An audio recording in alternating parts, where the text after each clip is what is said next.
Hello everyone, I'd like to welcome you all to my session Building Apps for Windows Phone, presented by me, Dina Hilmi, the Windows Phone Developer Evangelist on the For Africa team. I'll begin by introducing the new features available in the new release of Windows Phone 8. These features are the customizable size style that make good use of the start screen, the live updates that is being pushed to your lock screen, the new maps that makes use of the new Nokia technology, Location API, which is similar to the one used for Windows 8 Store apps, which means there is a lot of code reused in this part. An amazing application called the Wallet presented on the phone, where you can save all your credit, debit cards, loyalty and membership cards, and even access previously saved deals to pay for these deals using one of your cards on the flow. Speech API is being presented using the text-to-speech as well as voice commands, but what makes it better than other platforms is that you have now the feasibility of making customizable voice commands to speak to your own application. VoIP is integrated in the phone experience, which means whenever I receive a VoIP call, it will look like a normal native phone call. Screen resolution are different in the Windows Phone, but as a developer, you don't have to care about that, since you will pick only one specific resolution and your whole app will auto-resolve up and down accordingly. I think these features give us an initiative to be interested to see how we can build actual apps for this nice platform. In order to get started, we need to get our hands on the tools. We need to install the Windows Phone SDK latest version, which is 8.0. Our laptops needs to have Windows 8 operating system. Also, you should have a developer phone registration if you need to submit the application to the marketplace or unlock the device for testing. You can access all of this through visiting dev.windowsphone.com.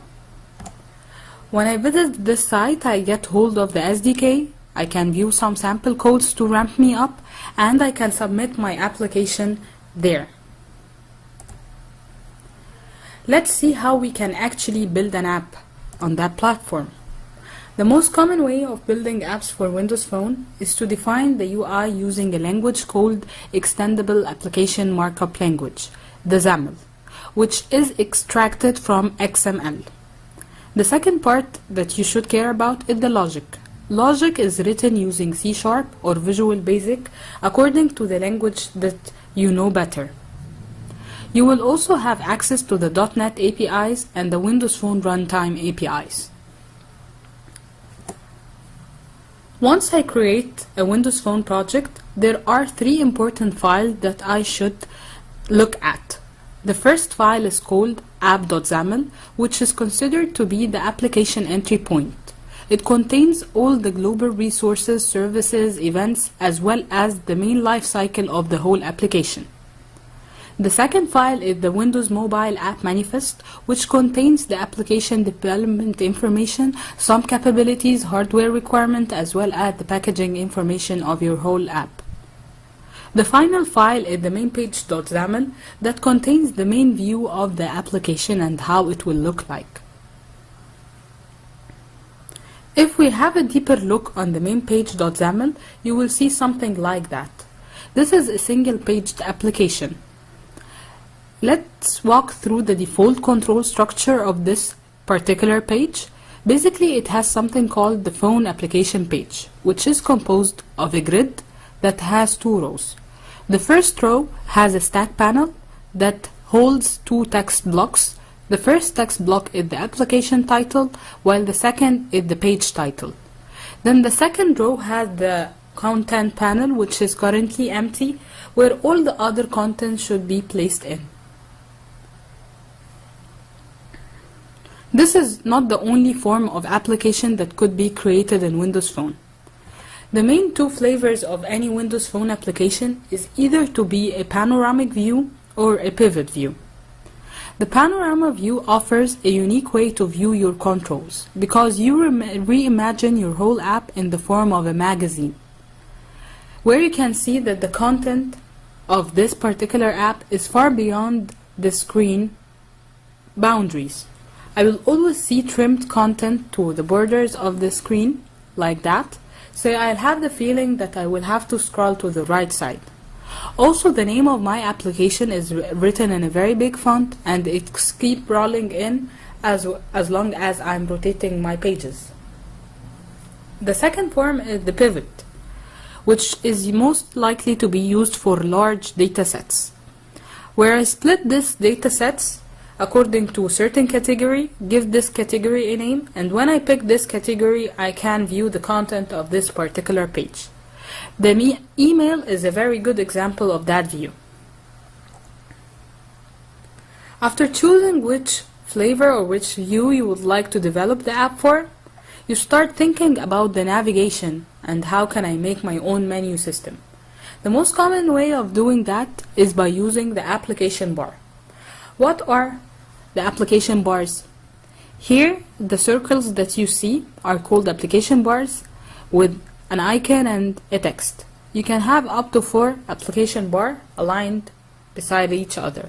If you needed more buttons, you will go to the second option, which is the menu items. The menu item is basically just a single line text that you can see here. You can have up to 5 menu items.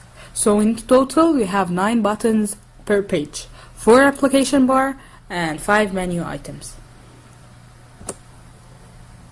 Are you ready now to go to our first demo where we will be creating a simple application with some nice application bar? Now we are inside the Visual Studio view. I'll create a new project, and when I create a new project, here are the templates that I can pick from. First, I need to choose the logic to be written either in Visual C# or Visual Basic as previously presented, but I'll pick the Visual C#. I'll expand that and pick Windows Phone to see a very nice pre-installed templates for the types of application that could be created for Windows Phone.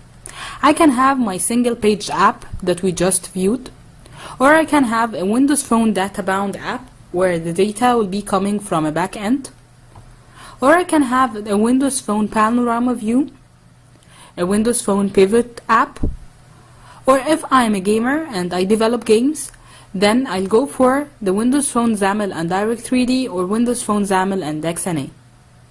Also, we are supporting the HTML5 apps. For now, I will pick the single page app, and let's make our example called Hello Africa.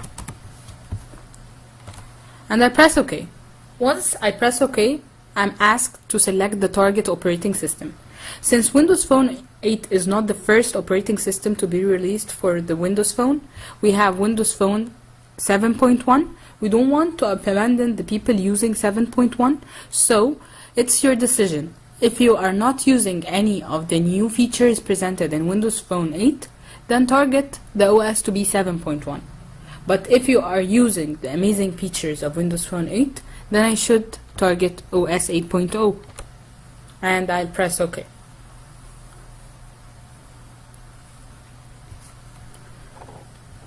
Here is my project with the 3 main files I talked about, the main page.xaml, which is currently being viewed now. If I extended this page, I can see that there is another file called mainpage.xaml.cs that has the logic. Also, I have the app.xaml that has the main lifecycle of the application, and if I expanded it, I have also the .cs file, and the final file is hidden inside the properties because it holds the properties of the whole app, which is the Windows Mobile App Manifest that has some application information, the capabilities to be enabled, some hardware requirements, and the packaging information. So going back to my main page.xaml, which is the main view, I can see the phone application page that has a grid that is composed of 2 rows, where the first row just has the stack panel and the second row has the empty grid. Now let's think about our application. We need to make Hello Africa app that basically has a text box, a button, and a label. I already have a label here, so I'll just make use of it. So I need to give an ID for this label so I can bind it later on in my application. The ID here is called name. So I will name this particular control to be label. Then I'll come here to the empty grid. I don't want to write code and bug myself, so I'll make use of this nice toolbox that has all the controls that I can use in my application and write text box. I'll grab this text box and replace it inside my page. I can see that the code is auto-generated for me once I grab the text box. I'll do the same for the button and adjust it to be in the middle. Now I need to adjust some properties of this control. To access the properties of this control, I just select the control and press F4. To see to the side that there is the properties of the text box. First, I need to change the name of this text box to be just text box. And then I need to clear the current written text. And basically that's it. I don't need any further properties from this particular control. For the button, I'll do the same. Select the button, press F4, give this button a name, maybe change the content of the button instead of the button like show message, and remains one thing, that I need to enable an click event handler on that button. When I click on it, it will bind whatever written in the text box to the label. How can I access the events that could be enabled on this particular control is from here.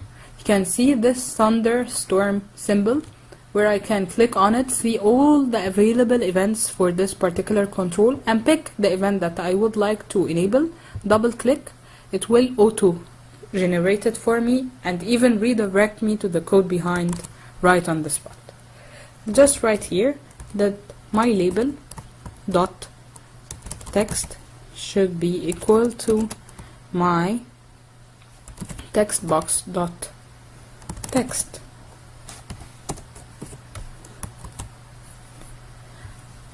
Am I done? Yeah, somehow. Let's see how this will look like on my emulator.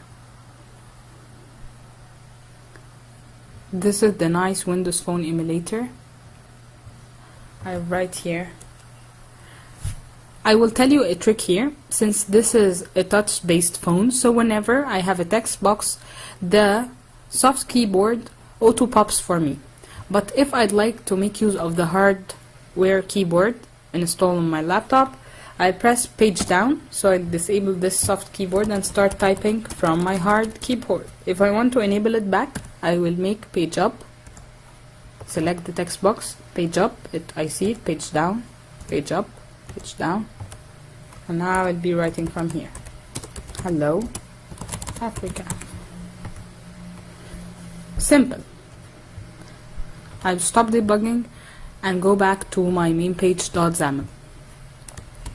What I need to do here is I'd like to add some application bar icon. Do you think I have to create the button, add it to the content panel, and then enable a click for that particular application bar? Oh, and I have to create also an icon that fits the design principles of the Windows Phone 8. How many steps are these? I'm lost. There are so many. But actually, this doesn't happen here. It only requires you to go to the top of your page, which is the phone application page, press F4 to view the properties for this certain page, and see that here is written something called application bar. I'll press new. You can see that I have created a new application bar, and here is the properties of the application bar. It has some buttons, some background content, some foreground content, and so forth.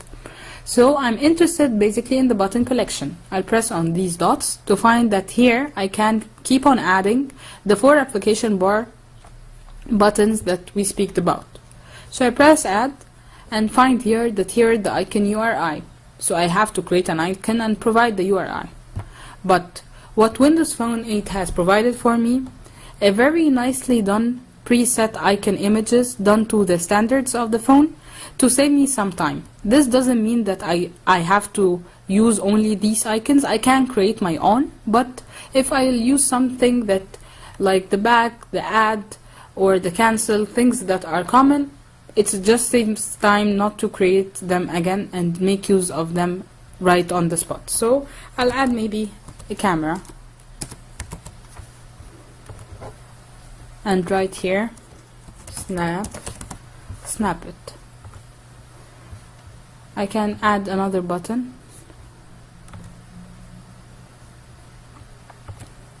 maybe a folder,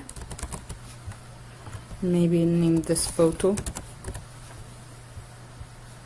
Can add another one. So far I have this and I have that. I'll add, maybe this will be a play button, play, and right here, speak.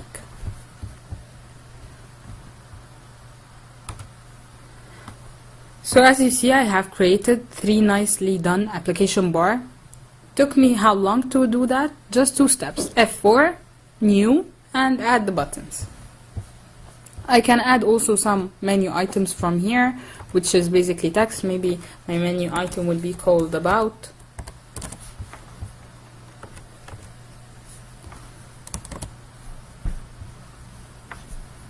And that's it. Let's go back to our presentation and see what we will be doing with these application bars that we have created.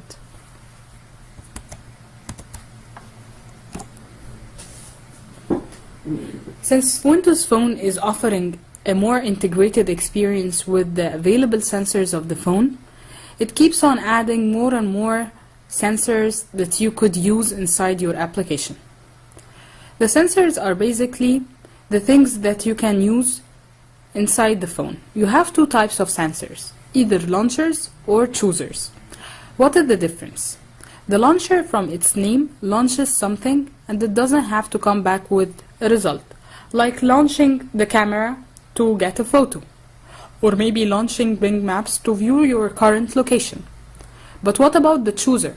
The chooser, on the other hand side, is required to come back with the result, because from its name, it chooses something from somewhere.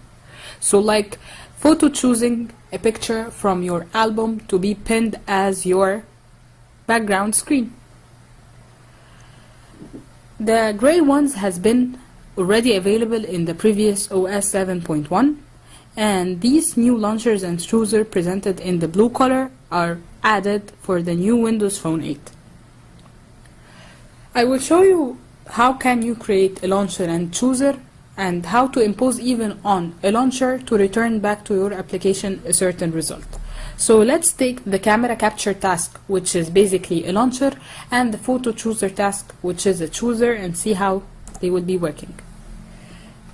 So I'll go back to my nicely done Visual Studio application and to my main page.zam.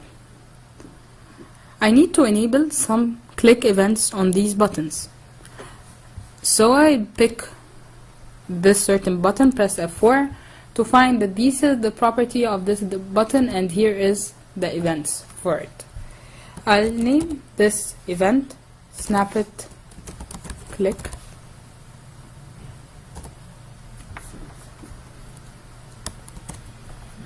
And let's bind this snap it click event to open the camera that's available on the phone to maybe take a picture. So I need to use the camera capture task CCT.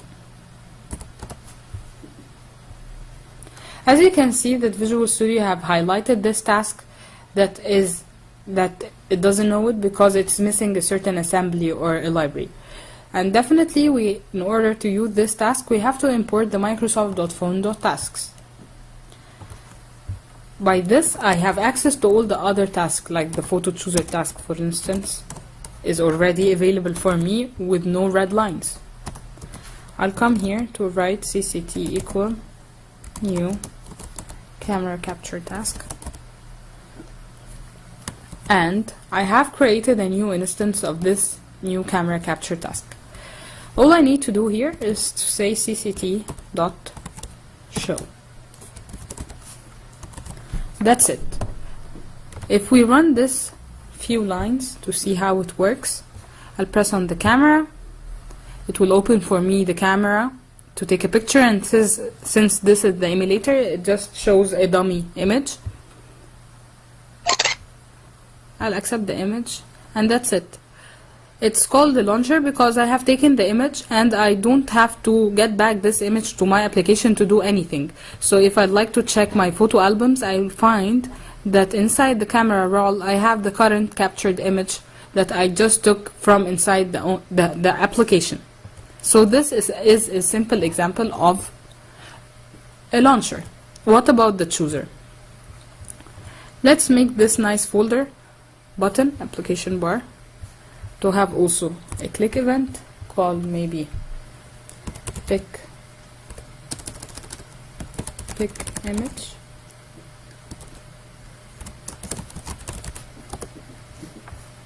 And this pick image will make use of the photo chooser task.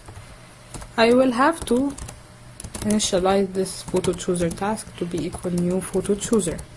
But this time I need to add an event to this photo chooser because I'll be picking an image from my library pictures maybe and setting it back to be a background image inside the application, or to set it to an image control or something.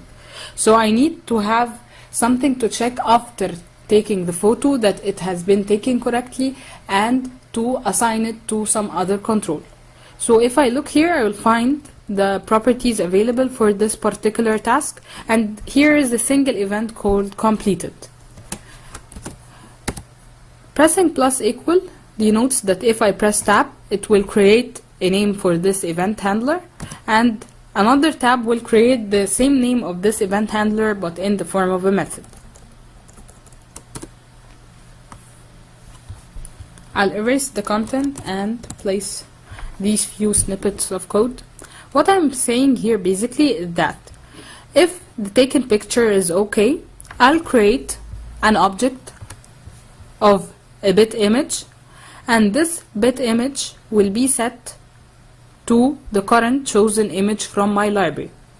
Then I'll take this nicely picked image and set it to an image control inside my application. As you can see, the image control is not currently seen because it's not actually added to the main page.xaml.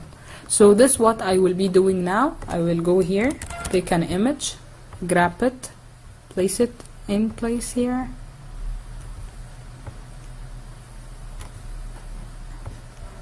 extended, and give it a name. I can also give it a name from here. Instead of pressing F4, you can do it either way, and I'll name it image.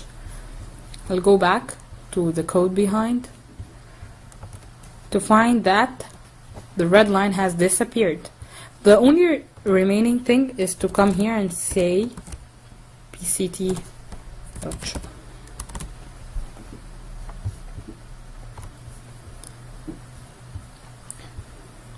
So if I click here, I find that I can go to my albums, pick an image, and set it back to my application.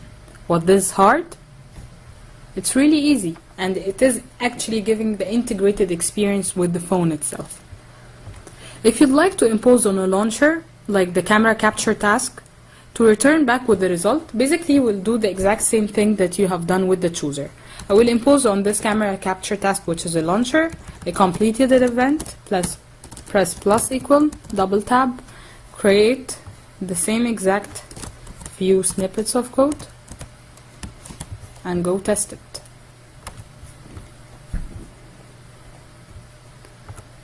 This time I'll take an image, accept it, and it auto sets to the image control that I just added. Nice and simple. So let's go back to our presentation and see what we can do more in this nicely done app. What about making the application speak? Yeah, speak.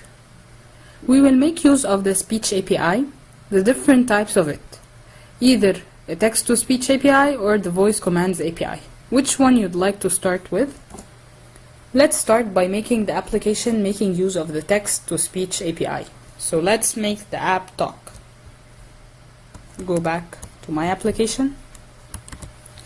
to my main page.xaml, and maybe that time we will enable a click on that nice play button.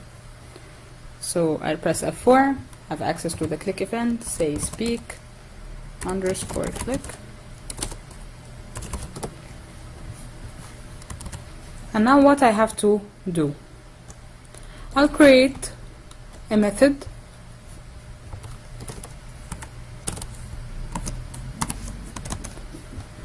called Hello Africa. This Hello Africa makes use of something called the speech synthesizer, which is making use of a library called windows.phone.speech.synthesis. This speech synthesizer basically is used to select a particular speech language and start speaking it. So now the method is responsible for doing what? It is basically responsible for viewing all the possible installed voices, which are 15 current installed languages with different voices, whether it's female or male, display the description of the voice as well as the language that is being spoken by this particular voice, and setting this to our text box. Then each time we select a certain voice, we set it to this synthesizer, and we wait for this synthesizer to speak a particular set of lines. So for now I'm just saying Hello Africa. You can see that this method is using the async await principle. We will have a whole session discussing what is the async await, but for now you can imagine it in the form of a way to avoid the UI thread to block the whole application waiting for particular result from a certain method. What I will do now is I will go to the speak click and say Hello Africa and press play.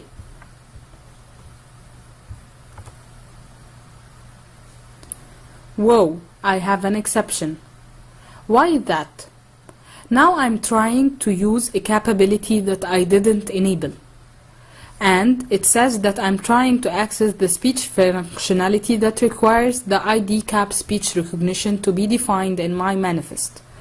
So what I'll have to do is that I'll stop the debugging, go to my Windows mobile app manifest, to the capabilities section, and start searching for this particular speech API that I'd like to enable in my capability. It's called ID cap speech recognition.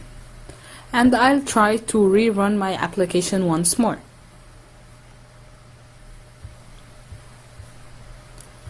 I'll press play. Hello Africa. Hello Africa. Hello Africa. Hello Africa. Hello Africa. Hello Africa. Hello Africa. Hello Africa. Hello Africa. Hello Africa. Hello Africa. Hello Africa. Hello Africa. Hello Africa. Hello Africa. And as you see, the speech API supports 15 languages. It will keep on saying the same expression using the different installed languages. So by that we have enabled our application to speak and talk to us. What about us speaking back to the application and giving it some commands? So let's come here and add a new file where will we define the voice command that we would like to say to our application. I will add a voice command definition, which is basically, as you see, is an XML file. I'll add it. You can see that it's auto-loaded with some preset commands just to explain the structure of the file. The file is an XML file composed of voice commands that has some different command set inside it, and this command set is composed of a command prefix and then followed by some other commands. The command prefix is basically the main thing that I say to the application in order for it to open. And I provide an example to give me a hint about this command in case I forgot what this command does. The second part is the command itself, which is composed of a name, and then I have an example to remind me about what does this command do. And then I have a set of listen for expressions. I can have more than one listen for expression to perform the same command. And then after saying this listen for expression, I can receive a feedback from my application, or I can even navigate to a certain page inside my application. You can see that inside the listen for command, it is composed of square brackets, curly brace, a star. What does that mean? I start defining my own grammar and my own language. So when I press a square bracket, that means that this sentence or this particular word is optional. So here I can say and play new game, or play new game, or and play a new game. It's my choice to drop the a and the and, or to add them, so it's optional. What about if I'm going to say replay a certain level, like 1, 2, 3, like anything? So by here defining the number in a curly brace, this means that I have a variable phrase list that could be replacing this particular number. And I start defining something called the phrase list that should have the same label as the one mentioned here. And start listing the items in this phrase list that are possible for me to say. Like if I'm having a game that is composed with 3 levels, to increase the accuracy, I will allow the phrase list to have only 1, 2, and 3 to avoid mistakes like saying replay level 10 or 12 or I don't know what. Also, having the stars mean that I will be saying anything. Like for now, Twitter application presented on Windows Phone is making use of this by allowing you to say your tweet, and then it will re-encapsulate this tweet to fit the 140 characters and post it. Just by you saying Twitter tweet and then the message, which is basically anything, as it has the star denoting that the user will be saying any command. So let's start customizing this command set to fit our needs. Our application is called Hello Africa. Basically, start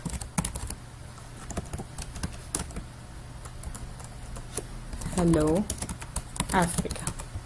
Then let's say a command like say hello. Says hello. And it will listen for like hello Africa, say hello. Or hello Africa, greet me. And the feedback will I will say hello now. And I don't need to import the rest. So that's basically it. Let's go to the code behind and refer to this file. What I will do is that I will make use of the voice command library. So I have to import it first, windows.phone.speech.voice command. And I have to install this customizable file to this particular service, to install it once my application is loaded on the phone, to give me an initial set of commands that should be set to this application to interact with it. This set of commands should be at least initialized once, so I need to call this method inside my constructor at least once. And I will play.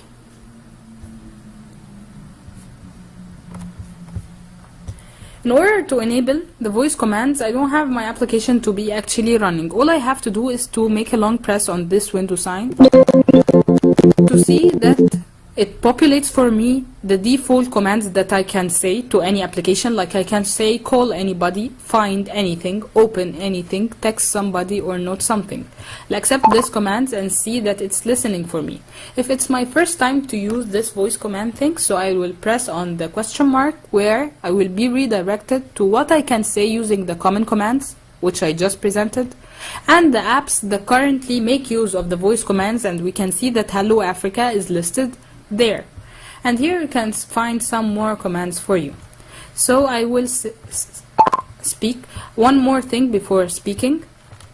If you don't know the set of commands available here, by clicking on the Hello Africa, you can say that it says hello.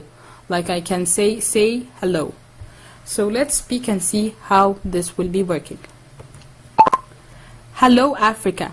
Say hello. I will say hello now. See, and since I didn't impose anything else, it just navigated to the start screen of my application. Maybe I can enable it, like when it opens, it auto run, maybe to say hello Africa again or something. It depends on what you would like to do. Also, I can open the application using the default commands by saying open Hello Africa. Let's test that. Open Hello Africa.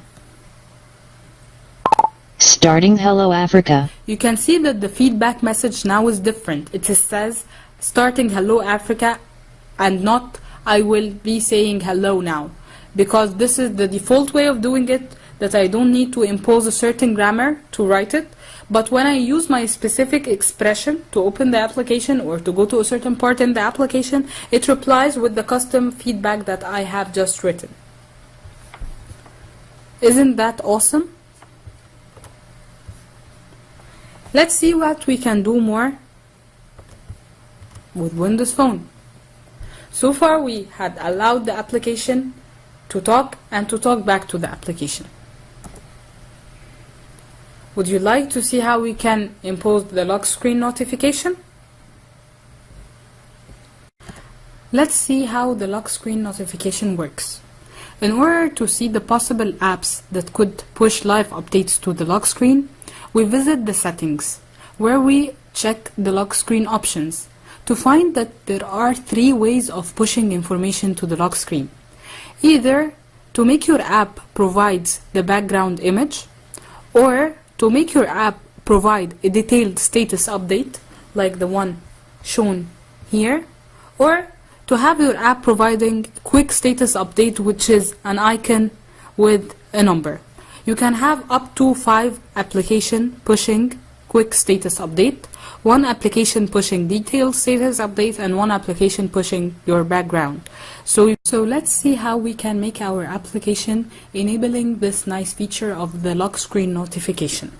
I'll go back to my application and visit the Windows Mobile App Manifest, right click and view code. I will say yes. And I can see here that this file basically has some information about my application, the current set capabilities of the app, and some tokens, the supported screen resolution. In order to enable the live updates being pushed to the lock screen, it's actually another capability. So I will just add the same set of line each time I will require my app to make use of the 3 different types of lock screen notifications. I'll create something called extensions, and inside this extension I refer to the consumer ID as well as the extension name for the current property or capability that I would like to enable. So I'd like my application to be providing a quick status update, to provide a background image, and to provide a detailed text field.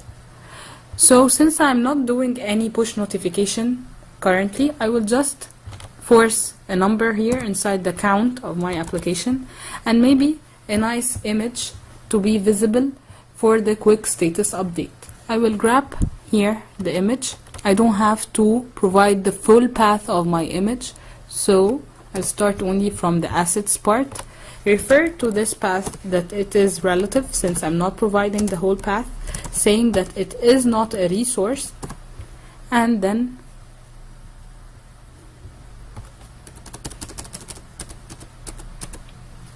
clothing this tag. I'll do the same for the device lock screen.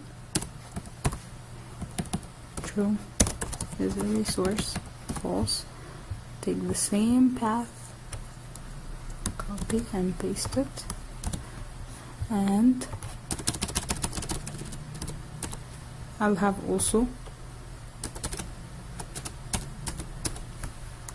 to include that.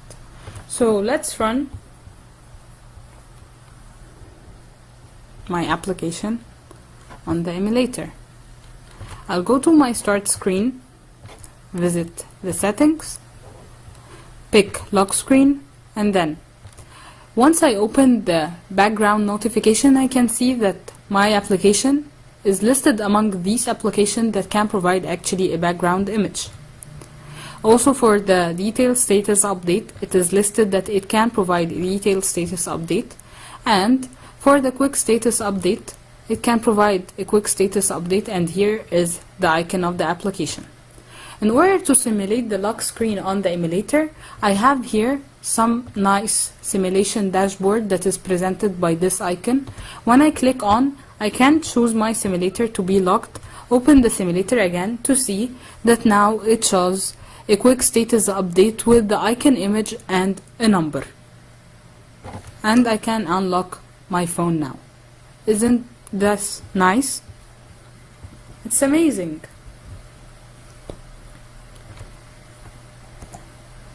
So basically now what I have done in my application, I have created a simple app, adding to it some application bar that make use of the sensors of the phone to have the integrated experience, showing to you how we can make the app actually talk and how can we actually talk to the app in our own customizable voice commands. We also enable the application to push some notification right up to the lock screen without actually opening the app. So by this I'm done for today's session. I hope you enjoyed it. I'm providing here in my slides some book resources, some online tutorials to get you started, and an amazing link to the Microsoft Virtual Academy that provides online 19 up to 20 sessions of how you can actually learn all what you need to know about Windows Phone to be ramped up in only 3 days and build as complicated apps as you want. You can always get in touch with me by tweeting or my Twitter handler or on the team Twitter handler. Also, we will be glad if you keep in touch with us by visiting our blogs to be notified about the new updates in different technologies. Thank you, and I hope you enjoyed the session and waiting for your feedback for more upcoming sessions.